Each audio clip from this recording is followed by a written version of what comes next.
Hello there. This is our E102 Grand Challenges project poster.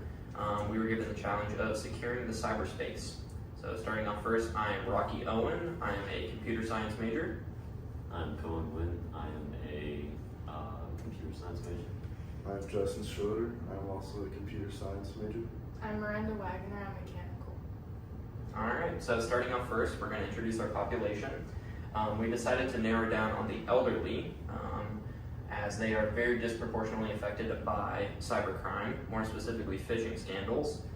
This graph here, presented by the FBI, is the monetary loss through cybercrime by age.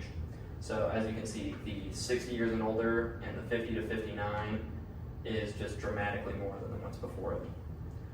So we decided to narrow down on that for our population. Yeah, okay, so for our challenge statement, phishing scams on the internet are a huge problem right now, so our solution specifically targets elderly people because this will offer information to them on how they can recognize and avoid the scams. So in total, it will reduce total fraud in the US.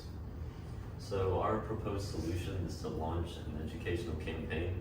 Obviously, there's a lot of people to go through, but our hopes is that in the entirety of the United States, we can help the elderly using media campaigns, the phishing scams, and try to help them try to distinguish the difference between legitimate things and scams.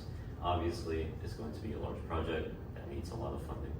So for existing technology that already exists, well, education on internet safety is rarely taught for older people and the elderly because the internet came out so much later.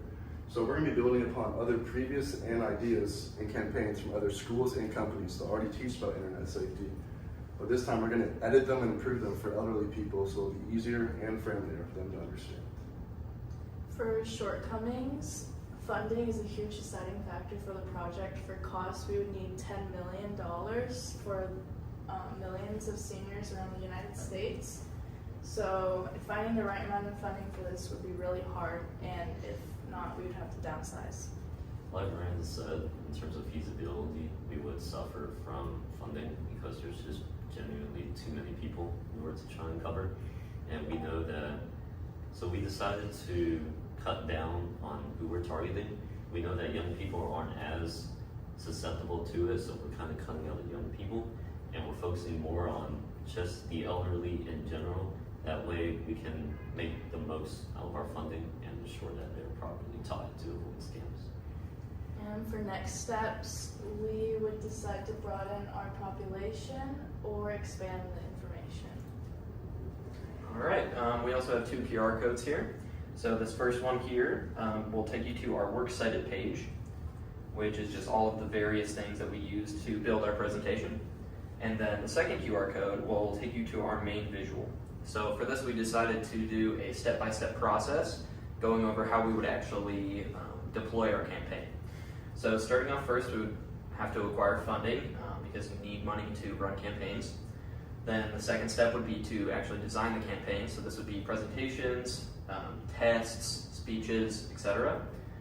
Step 3 would to be perform initial nationwide assessments and see which areas rank the lowest. Then we would organize by which rank the lowest and go there to display our campaign. For step 5, we would then perform our campaign, the speeches and the tests, presentations, and then test again. And then for our final step, we would see how we did, see if we made any noticeable improvements, and also get feedback on how we can improve our campaign. And that is all. Thank you.